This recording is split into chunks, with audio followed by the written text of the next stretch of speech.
जीभ स्वच्छ न केल्याचे मोठे नुकसान. आयुर्वेदामध्ये जीभ स्वच्छ करण्याचे महत्त्व आहे.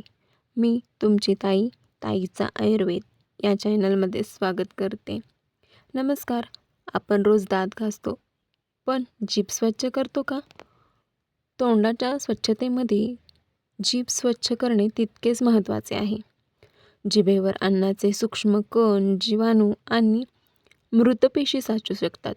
त्यामुळे तोंडाला दुर्गंधी येण्याची शक्यता वाढते. जीभ नियमित स्वच्छ केल्याने तोंडाची दुर्गंधी कमी होण्यास मदत होऊ शकते.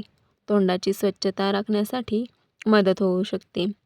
चवीची जाणीव अधिक स्पष्टपणे होण्यास मदत होऊ शकते. जीवाणूंचे प्रमाण कमी करण्यास हातभार लागू शकतो. तोंडाच्या आरोग्याच्या चांगल्या सवयी विकसित होतात. जीभ स्वच्छ करताना जास्त जोर लावू नका. स्वच्छ टंग क्लीनर किंवा माउथ ब्रश वापरा. दिवसातून एकदा, विशेषतः सकाळी जीभ स्वच्छ करण्याची सवय लावा. लक्षात ठेवा, जिभेवर पांढरा थर, वेदना, जखम किंवा दीर्घकाळ बदल दिसत असल्यास आपल्या दंतचिकित्सकांचा सल्ला घ्या. चॅनलला सबस्क्राईब करा, लाईक करा आणि शेअरही करा.